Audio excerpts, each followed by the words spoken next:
Hello दोस्तों, स्वागत है आपका आपके अपने YouTube channel Arun bio classes में। आज हम एक new lesson respiratory system, human respiratory system का अध्ययन करेंगे। मानव श्वसन तंत्र, इसका अध्ययन करेंगे। देखिए, श्वसन क्रिया यानी सांस लेने की क्रिया, श्वसन क्रिया क्या है, पहले उसके बारे में बात करें अपन।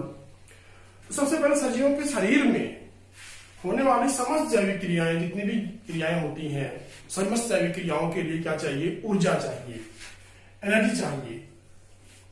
ऊर्जा की आवश्यकता होती है मानव समस्त जीवों के शरीर में कार्य करने के लिए, यानी कि जो भी क्रियाएं हो रही है, समस्त जैविक क्रियाएं, बायोलॉजिकल एक्टिविटीज होती है, उन बायोलॉजिकल एक्टिविटीज के लिए ऊर्जा की आवश्यकता होती है, एनर्जी की आवश्यकता होती है। यह ऊर्जा भोजन के ऑक्सीकरण से प्राप्त होती है। जो भोजन जीव ग्रहण करता है, उस भोजन के ऑक्सीकरण से यह ऊर्जा प्राप्त होती है, एनर्जी प्राप्त होती है। यह ऊर्जा उस खाद्य पदार्थ से जिसने जो कोई जीव ने ग्रहण किया है उससे प्राप्त होती है, उसका ऑक्सीकरण होता है, उससे प्राप्त होती है। अतः श्वसन एक जैविक रासायनिक क्रिया है, बायोकेमिकल रिएक्शन है। श्वसन एक बायोकेमिकल रिएक्शन है, बायो यानी कि जैव रासायनिक क्रिया है, जिसके अंदर विभिन्न भोजन के रसायन जैसे कार्बोहाइड्रेट है, प्रोटीन है, ग्लूकोज है, एमिनो एसिड है, फैट यानी वसा है, ये सभी टूट करके ऊर्जा प्रदान करते हैं। अतः श्वसन यानी रेस्पिरेशन एक जैविक रासायनिक क्रिया यानी बायोकेमिकल रिएक्शन है। इस बायोकेमिकल रिएक्शन में, श्वसन की इस रिएक्शन के अंदर भोजन के खाद्य पदार्थों का ऑक्सीकरण के बाद में एनर्जी यानी ऊर्जा निकलती है। देखिए किस प्रकार से। ग्लूकोज C6H12O6 ग्लूकोज का सूत्र है। यह ग्लूकोज ऑक्सीजन से क्रिया करके, O2 से रिएक्शन करके, यानी कि ऑक्सीकरण की उपस्थिति में भोजन का ऑक्सीकरण होता है, उससे क्रिया करके और क्या बनाता है? CO2 प्लस H2O जल और प्लस में एनर्जी बनती है, एनर्जी निकलती है। ध्यान दीजिएगा, ग्लूकोज के ऑक्सीकरण से, ग्लूकोज का ऑक्सीकरण यानी एक ईंधन के रूप में ऑक्सीजन का उपयोग हो रहा है, और ऑक्सीजन का उपयोग हो रहा है और ईंधन यहां पर C6H12O6 है। तो ग्लूकोज के ऑक्सीकरण से कार्बन डाइऑक्साइड, जल और एनर्जी का निर्माण होता है। यह एनर्जी या ये ऊर्जा ही क्या है? जीवों के लिए, जीवों की समस्त जैविक क्रियाओं के लिए, उनके शरीर में, उनकी बॉडी में जो भी कार्य हो रहे हैं, उन कार्यों के लिए आवश्यक ऊर्जा होती है। कार्बन डाइऑक्साइड को वायुमंडल के अंदर श्वसन क्रिया के द्वारा बाहर छोड़ दिया जाता है, और एनर्जी को एटीपी के रूप में, किस रूप में? एटीपी के रूप में शरीर की कोशिकाओं में संचित कर लिया जाता है। तो यहां पर ये श्वसन क्रिया किस प्रकार से होती है, ये O2 किस प्रकार से ग्रहण की जाती है, हम इस अध्याय में इसका अध्ययन करेंगे। देखिएगा, तो श्वसन जो है यानी सांस लेना, श्वसन, ये श्वसन रेस्पिरेशन दो प्रकार का है। दो प्रकार का है। एक है पहला बाह्य श्वसन, बाह्य श्वसन, और दूसरा होता है आंतरिक श्वसन, आंतरिक श्वसन। बाह्य श्वसन और आंतरिक श्वसन दो है, यानी कि एक्सटर्नल रेस्पिरेशन और इंटरनल रेस्पिरेशन। पहले की बात करें अपन बाह्य श्वसन की। यह बाह्य श्वसन प्राणी के द्वारा, जीव के द्वारा वायुमंडल से ऑक्सीजन को ग्रहण करना, ऑक्सीजन को अंदर लेना और कार्बन डाइऑक्साइड को बाहर छोड़ना ही बाह्य श्वसन कहलाता है। इस बाह्य श्वसन में वातावरण और जीव के शरीर के मध्य में वायु का आदान प्रदान होता है। पर्यावरण और कोशिकाओं के मध्य O2 और CO2 का आदान प्रदान होता है इस बाह्य श्वसन के अंतर्गत। पर्यावरण जो है, बाह्य वातावरण है, उसमें हमारे जो शरीर की कोशिकाएं हैं वो ऑक्सीजन का आदान प्रदान करती हैं। O2 ऑक्सीजन को यानी ऑक्सीजन को ग्रहण करना और CO2 को निकालना, इस प्रक्रिया को श्वसन कहा जाता है, सांस लेना कहते हैं। साथ ही साथ इस सांस लेने की प्रक्रिया को संवातन भी कहते हैं। संवातन अर्थात शरीर की जो गंदी वायु है CO2 है उसको बाहर निकालना, और अच्छी वायु यानी O2 को अंदर ग्रहण करना, ऑक्सीजन युक्त वायु ग्रहण करना संवातन या वेंटिलेशन कहलाता है।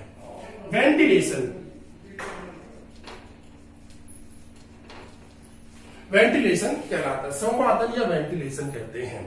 ये था बाह्य श्वसन, ऑक्सीजन का यानी बाहर की वायुमंडल की ऑक्सीजन का शरीर के अंदर ग्रहण करना और शरीर की CO2 का बाहर वायुमंडल में छोड़ना ही बाह्य श्वसन कहलाता है। समान रूप से इसे सांस लेना या संवातन वेंटिलेशन कहते हैं। दूसरा है आंतरिक श्वसन।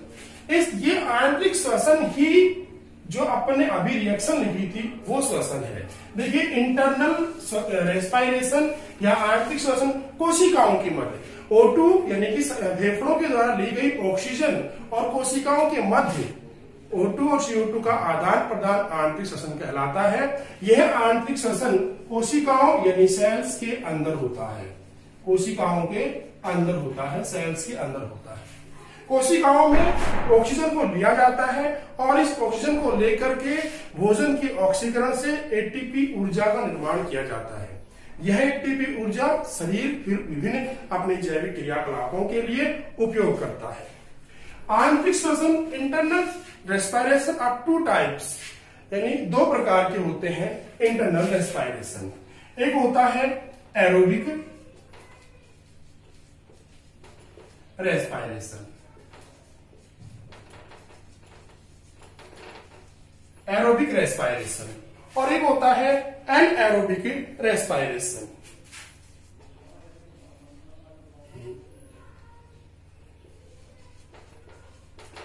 एनएरोबिक रेस्पिरेशन, एरोबिक रेस्पिरेशन यानी ऑक्सी श्वसन और एनएरोबिक रेस्पिरेशन कोशिकीय श्वसन यानी आंतरिक श्वसन 2 प्रकार का होता है। पहला है ऑक्सी श्वसन एरोबिक रेस्पिरेशन। क्या है ये एरोबिक रेस्पिरेशन? जब कोशिकाओं में कोशिकीय श्वसन ऑक्सीजन की उपस्थिति में हो रहा हो, जब कोशिकीय श्वसन ऑक्सीजन की उपस्थिति में हो रहा हो तो इसे एरोबिक रेस्पिरेशन कहते हैं। अर्थात इसके अंदर O2 प्रेजेंट होगी, O2 प्रेजेंट होगी, ऑक्सीजन उपस्थित होती है। एरोबिक प्रकार के रेस्पिरेशन में जब कोशिकीय श्वसन में ऑक्सीजन उपस्थित हो तो इसे ऑक्सी श्वसन या एरोबिक रेस्पिरेशन कहते हैं। एनएरोबिक रेस्पिरेशन जब कोशिकीय श्वसन में ऑक्सीजन की पूर्णतः अनुपस्थिति हो यानी कि ऑक्सीजन नहीं होती है, ऑक्सीजन की अनुपस्थिति में होने वाला, अनुपस्थिति में अब्सेंट में होने वाले श्वसन को रेस्पिरेशन को एनएरोबिक रेस्पिरेशन कहते हैं। जीवाणु मुख्य रूप से इस प्रकार का कुछ जीवाणु इस प्रकार का रेस्पिरेशन भी पाया जाता है। 2 प्रकार के होंगे, ऑक्सी श्वसन और एनएरोबिक। ये कोशिकीय श्वसन यानी आंतरिक श्वसन के प्रकार है। इसके आगे अपन चलते हैं अब अपने श्वसन के मुख्य पार्ट पर कि श्वसन, देखिए मानव के श्वसन अंग और श्वसन तंत्र की बात करें अपन, मानव का श्वसन अंग, अपन मानव के श्वसन तंत्र के बारे में पढ़ रहे हैं तो मानव में गैसीय आदान प्रदान के लिए अर्थात गैसीय एक्सचेंज के लिए विभिन्न प्रकार के अंग पाए जाते हैं। ये सभी अंग मिलकर के श्वसन तंत्र का निर्माण करते हैं। इन अंगों को श्वसन अंग कहते हैं और ये श्वसन अंग मिलकर के श्वसन तंत्र का निर्माण करते हैं यानी रेस्पिरेटरी सिस्टम का निर्माण करते हैं। ये श्वसन अंग कौन कौन से हैं? सबसे पहले अपन बात करें बाह्य नासा छिद्र, जो बाहर की ओर अपने नासा छिद्र हैं, 2 नासा छिद्र हैं जिन्हें नासा द्वार भी कहते हैं। सबसे पहले बाह्य नासा छिद्र होते हैं, उसके बाद नासा गुहा होती है, उसके बाद में नासा ग्रसनी गुहा होती है जो पीछे की तरफ होती है, नासा ग्रसनी गुहा श्वसन अंग के अंदर, फिर कंठ होता है, फिर श्वास नली होती है और श्वास नली के बाद में श्वसनी होती है यानी श्वास नली 2 भागों में बंट जाती है और श्वसनी बनाती है। श्वसनी के बाद में फेफड़े होते हैं। ये होते हैं हमारे श्वसन अंग। इनमें से मुख्य श्वसन अंग जो होता है वो होता है फेफड़ा, इसे मुख्य श्वसन अंग मानते हैं। फेफड़े को मुख्य श्वसन अंग माना जाता है। बाकी सभी श्वसन के लिए मार्ग प्रदान करते हैं अर्थात वायु को आने और जाने के लिए मार्ग प्रदान करने का कार्य करते हैं अन्य अंग। तो मुख्य श्वसन अंग फेफड़े को कहते हैं। इसके अलावा जो दूसरे अंग हैं श्वसन के अंग वो श्वसन का मार्ग यानी वायु का मार्ग प्रदान करते हैं। यहाँ पर जो कूपिकाएं होती हैं फेफड़ों के अंदर होती हैं, वायु कूपिकाएं जो श्वसन सतह का कार्य करती हैं, अर्थात फेफड़ों के अंदर उपस्थित कूपिकाएं, फेफड़ों के, ये फेफड़े का डायग्राम बना हुआ है, दो फेफड़े हैं, एक इधर है एक इधर, ये बायां फेफड़ा दायां फेफड़ा। तो फेफड़े के अंदर कूपिका होती है। ये कूपिका क्या होती है? कूपिका वायु के आने का आखिरी अंतिम जगह होता है, स्थान होता है, अर्थात वायु है कूपिकाओं तक आके कूपिकाओं के बाद में वायु को रुधिर में मिला दिया जाता है। अतः कूपिका श्वसन की सतह प्रदान करती है। श्वसन की सतह अर्थात गैसों का आदान प्रदान जो होता है रुधिर और फेफड़े के मध्य में, तो कूपिका के मध्य में कूपिका के माध्यम से ही होता है। अतः ऊपर जो फेफड़े में उपस्थित कूपिकाएं हैं वो श्वसन सतह का यानी रेस्पिरेटरी एरिया का निर्माण यानी सरफेस का निर्माण करती हैं। सबसे पहले बात करें अपन अब एक अंग के बारे में, तो मानव में एक जोड़ी नासा द्वार यानी नासा छिद्र या नासा द्वार पाए जाते हैं, बाह्य छिद्र के रूप में होते हैं। नासा द्वार द्वारा वायु, नासा द्वार के द्वारा वायु कहां जाएगी? नासा गुहा में जाएगी। नासा गुहा के अंदर श्लेष्मा पाई जाती है। नासा गुहा के अंदर के भाग में श्लेष्मा होती है, बाल होते हैं, जिस वजह से वायु जो अंदर जाने वाली होती है वो छन जाती है, साफ हो जाती है, फेफड़ों के अंदर शुद्ध वायु पहुंचती है। नासा गुहा का जो निर्माण होता है वो सर्पिलाकार अस्थि से होता है। अतः इस सर्पिलाकार अस्थि के अंदर भी सर्पिलाकार अस्थि सर्पिलाकार पूरा छिद्र होता है। इस छिद्र के अंदर भी रोम पाए जाते हैं, बाल पाए जाते हैं, श्लेष्मा पाई जाती है, जिस कारण से वायु इस सर्पिलाकार अस्थि में घूमती हुई जब अंदर की ओर प्रवेश करती है तो वो वायु हमारे शरीर के तापमान के अनुसार हो जाती है, गर्म हो जाती है और नम हो जाती है, नम युक्त वायु बन जाती है। वायु के साथ आए हुए जीवाणु, धूल मिट्टी के कण आदि को श्लेष्मा में फंसा लिया जाता है, श्लेष्मा में रोक लिया जाता है और इस श्लेष्मा को समय समय बाहर निकाल करके हम इसे हटा देते हैं। इस प्रकार से फेफड़ों के अंदर शुद्ध वायु को जाने दिया जाता है। नासा गुहा का जो नासा मार्ग जो बना हुआ है, यानी कि नासा मार्ग जो सर्पिलाकार अस्थियों से बना हुआ है, ये नासा मार्ग 4 प्रकार की अस्थियों से मिलकर के बनता है। ध्यान दीजिएगा, नासा मार्ग का निर्माण 4 प्रकार की अस्थियों से होता है। नासा मार्ग में जो अस्थि पहले नेजल होती है, प्रीमैक्सिला, मैक्सिला एवं एथेमोइड अस्थियों, ये 4 अस्थियां होती हैं। ध्यान रखिएगा, ये कई बार पूछ लेते हैं इंपोर्टेंट क्वेश्चन के रूप में, तो आप ध्यान दीजिएगा। नासा मार्ग का निर्माण नेजल, प्रीमैक्सिला, मैक्सिला और एथेमोइड नामक अस्थियों के मिलने से होता है। ये सभी अस्थियां हमारे ललाट में पाई जाती हैं, यानी कि जो फेशियल पार्ट होता है इस पार्ट की अस्थियां हैं, फेशियल पार्ट की अस्थियां हैं। नेजल, प्रीमैक्सिला और मैक्सिला के द्वारा नासा मार्ग का निर्माण होता है। नासा गुहा, आंतरिक नासा छिद्रों। अब देखिए हम नासा गुहा तक वायु को पहुंचे हैं। नासा गुहा, आंतरिक नासा छिद्र, बाह्य नासा छिद्र भी होते हैं और आंतरिक नासा छिद्र भी होते हैं। तो नासा गुहा आंतरिक नासा छिद्र के द्वारा नासा ग्रसनी में खुलती है। नासा ग्रसनी के अंदर जाकर के यहाँ आने नासा आंतरिक नासा छिद्रों के द्वारा आंतरिक नासा ग्रसनी के अंदर खुल जाती है और वायु को वहां तक पहुंचाया जाता है। यहाँ आने वाली वायु पीछे की ओर, यहाँ आने वाली वायु पीछे की ओर कहां पहुंच जाती है? कंठ ग्रसनी में पहुंचती है। कंठ ग्रसनी के अंदर पहुंचती है, यानी जहां पर कंठ जुड़ा होता है उस कंठ ग्रसनी तक वायु को पहुंचाया जाता है। नासा गुहा से नासा ग्रसनी और नासा ग्रसनी गुहा से वायु को कंठ ग्रसनी तक पहुंचाया जाता है। कंठ ग्रसनी के आगे, यानी कि हम नीचे की तरफ बात करें यहां से यहां पर, तो कंठ ग्रसनी के नीचे त्रिभुजाकार कक्ष के रूप में कंठ पाया जाता है, लैरिंक्स पाया जाता है। कंठ यानी कि कंठ ग्रसनी जो है आगे चलकर के कंठ का निर्माण करती है, कंठ पाया जाता है, लैरिंक्स का निर्माण करती है। कंठ उपास्थ्यों से बना हुआ त्रिभुजाकार कक्ष होता है और जो कंठ की उपास्थियों, इनकी इस कंठ की भित्ति को उपास्थियां सहारा प्रदान करती हैं। कंठ की भित्ति को उपास्थि सहारा प्रदान करती हैं। इस कंठ के अंदर भी जो उपास्थियां होती हैं, कंठ की उपास्थियां होती हैं, वो भी 4 उपास्थियों घेरे रहती हैं। कंठ को 4 उपास्थियां घेरे रहती हैं, जिसमें एक उपास्थि होती है आउटू यानी कि थायराइड।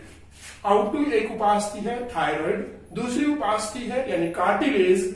पूरा पूरा जो कंठ होता है, कंठ के ऊपर कंठ छंद होता है और पूरा पूरा कंठ उपास्थि से बना होता है, कार्टिलेज से बना होता है। ये कार्टिलेज जो उपास्थि जो होती हैं वो 4 प्रकार की होती है। इसमें आउटू थायराइड होती है, मुद्रिका सेरिकॉइड होती है, द्रविका एरिटिनॉइड और एपिग्लोटिस। ये 4 उपास्थि पाई जाती हैं कंठ के निर्माण में, कंठ को घेरे हुए रहती हैं। कंठ के अंदर स्वर रज्जु यानी वोकल कॉर्ड,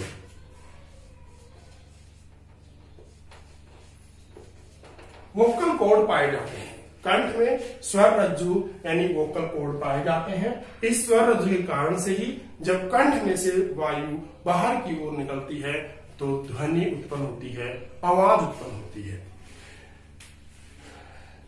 कंठ से आगे अब जो कंठ का छिद्र होता है वो कंठ का छिद्र कहलाता है घाटी यानी ग्लोटिस।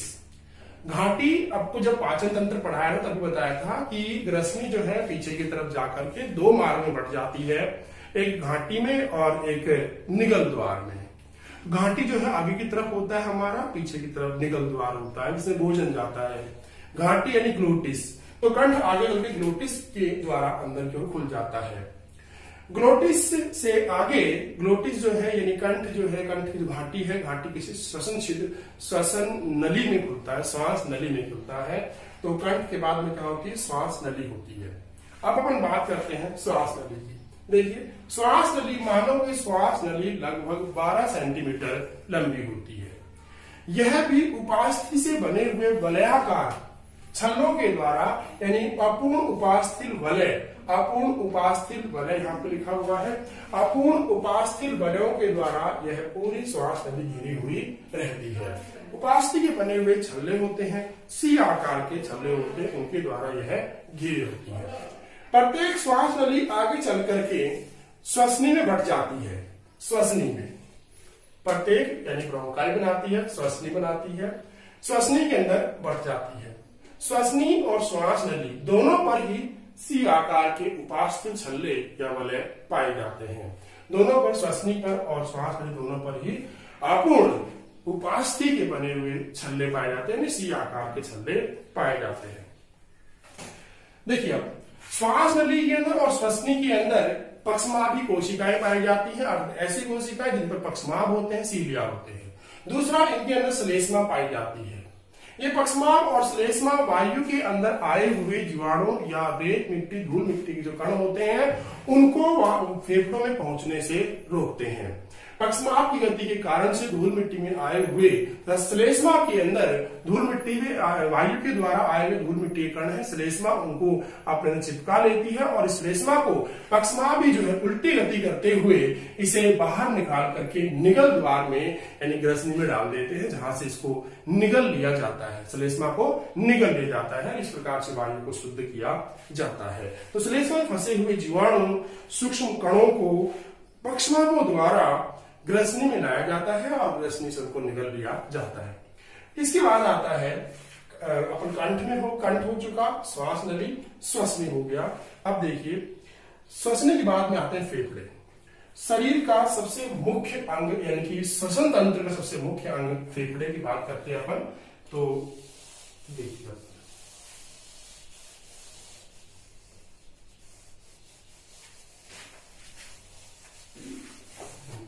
फेफड़े, देखिए मानव के अंदर वक्ष गुहा में, मानव की वक्ष गुहा के अंदर हृदय के दोनों तरफ 2 फेफड़े पाए जाते हैं। हल्के गुलाबी रंग के फेफड़े होते हैं, वक्ष गुहा के अंदर, वक्ष गुहा में पाए जाते हैं, यानी छाती वाले हिस्से में पाए जाते हैं। 2 फेफड़े जो कि हृदय, इनके बीच में इश्यू होता है हार्ट। ये हृदय है, यहाँ बीच में ये हार्ट बना हुआ है, हृदय है। हृदय के दोनों तरफ ये पाए जाते हैं। बायां फेफड़ा 2 पालियों का, जबकि दायां फेफड़ा 3 पालियों का बटा हुआ होता है। देखिए बाएं दाएं का आपको बता दे, आप बोर्ड की दिशा है उसी दिशा में आप खड़े हो जाइए, या आपकी जो बुक है उसी दिशा में आप अपने को रखिए। तो आपके बाएं हाथ की तरफ बायां हिस्सा होगा, दाएं हाथ की तरफ दायां हिस्सा होगा। तो ये वाला बायां फेफड़ा है, ये दायां फेफड़ा है। बायां फेफड़ा 2 पालियों में, जबकि दायां फेफड़ा 3 पालियों में बटा हुआ होता है। बाएं फेफड़े की तरफ 2 पालियों का बनना इसलिए होता है क्योंकि बाईं ओर हमारा हार्ट यानी हृदय भी होता है। तो हार्ट थोड़ा बाईं ओर झुकने के कारण से बायां फेफड़ा थोड़ा छोटा रह जाता है, इसीलिए बाएं फेफड़ा 2 पालियों में जबकि दाएं फेफड़ा 3 पालियों में बटा हुआ होता है। प्रत्येक फेफड़े के ऊपर फुफ्फुस आवरण प्लूरा नामक एक आवरण पाया जाता है।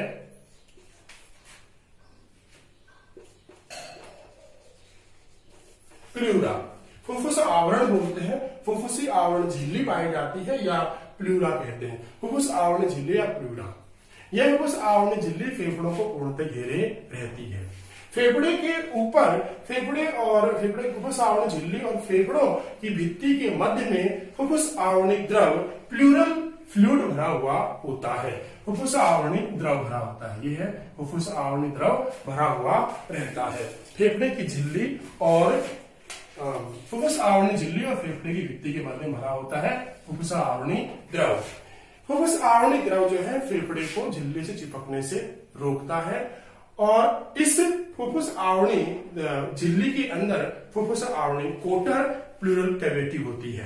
कोटर यानी खाली स्थान, कोटर कैविटी होती है। उस कैविटी के अंदर फेफड़े स्थित होते हैं और उसी कैविटी में फ्लूरल यानी कि फुफ्फुस आवरणी द्रव भरा होता है। प्रत्येक फेफड़े के अलग अलग कोटर होते हैं, यानी प्लूरल कैविटी यानी फुफ्फुस आवरणी जो कोटर है या फुफ्फुस प्लूरल कैविटी है, वो प्लूरल कैविटी अलग अलग फेफड़ों की अलग अलग होती है। फुफ्फुस आवरणी कोटर या प्लूरल कैविटी फेफड़ों को पिचकने से रोकते हैं। दुर्घटनावश अगर फेफड़े के अंदर चोट आ जाती है या प्लूरल कैविटी के अंदर चोट आ जाती है, फुफ्फुस आवरणी झिल्ली में चोट आ जाती है, तो फेफड़े पिचक जाते हैं, जिससे सांस लेने में तकलीफ या दिक्कत होती है, परेशानी होती है। दोनों ही फेफड़ों के कोटर पृथक पृथक होते हैं। इसीलिए एक ये है कि अगर एक फेफड़े में चोट पहुंचती है तो दूसरे फेफड़े से हम कुछ देर के लिए सांस ले सकते हैं, अब जीवित रह सकते हैं। तो फुफ्फुस इसके अलावा पूरे के पूरे फेफड़े जो है, फेफड़े जो स्थित होते हैं वो हमारे वक्ष गुहा के अंदर स्थित होते हैं। वक्ष गुहा में पशु का पिंजर यानी रिब केज, पसलियों के बना हुआ एक जाल, पसलियों का बना हुआ पिंजरा होता है, रिब केज होता है। इस पसली पिंजर में या पशु का पिंजर के अंदर फेफड़े मौजूद होते हैं। यह पसली पिंजर मजबूत होता है, अतः फेफड़ों को सुरक्षा प्रदान करता है। इसके अलावा नीचे की ओर गुंबद के आकार का डायफ्राम या तनुपट होता है। यह डायफ्राम ध्यान दीजिएगा, यह डायफ्राम जो हमारे इस जगह पे होता है डायफ्राम, यह डायफ्राम वक्ष गुहा को उदर गुहा से अलग करता है। उदर गुहा में जिसके अंदर हमारा आहार नाल का छोटी आंत वगैरह स्थित होती है, फिर आमाशय स्थित होता है उस भाग को, तो वक्ष गुहा को उदर गुहा से अलग करने वाला बीच में जो पट होता है इसे तनुपट या डायफ्राम कहते हैं। तनुपट या डायफ्राम कहा जाता है। इस प्रकार से फेफड़े का कुछ अध्ययन होता है। अब देखिए इसके बाद में हम यहां तक पहुंच चुके थे, श्वसनी तक आ गए थे। फेफड़ों का अध्ययन करते फेफड़े के बारे में आपको बताया कि मानव के हृदय के दोनों ओर 2 फेफड़े पाए जाते हैं, बायां और दायां। बायां फेफड़ा 3 पालियों में, जबकि बायां फेफड़ा 2 पालियों में, दायां फेफड़ा 3 पालियों में बटा हुआ होता है।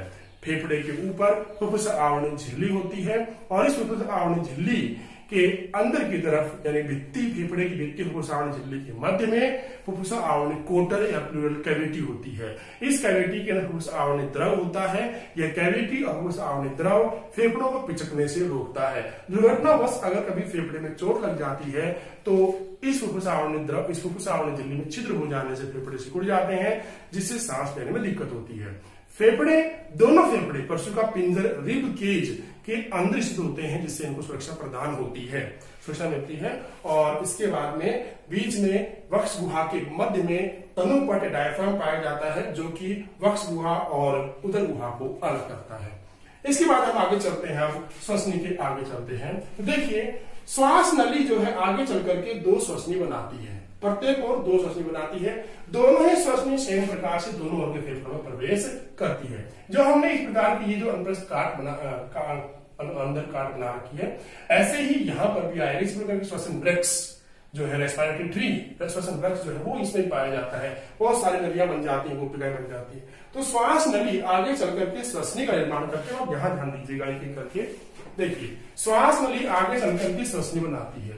श्वसनी फिर बढ़ जाती है, इस प्रकार से कई भागों बढ़ जाती है और श्वसनी से बनती है द्वितीयक श्वसनी। द्वितीयक श्वसनी से तृतीयक श्वसनी बनती है, टर्सरी ब्रोंकस बनती है। इसके बाद में श्वसनी से श्वसनिकाएं और पक्की नलिकाएं हो जाती हैं, श्वसनिकाएं बनाती हैं।